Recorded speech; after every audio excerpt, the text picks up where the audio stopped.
ще говорим за младия убиец от Цареградски комплекс.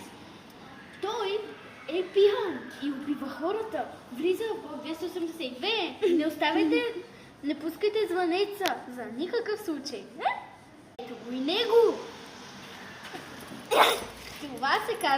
Той се казва Пенчо Кристиянов. Сега той отива в затвора. Не бе, искам да пия! Искам да по 282! Искам да пия! Саша ми убия! Саша ми убия!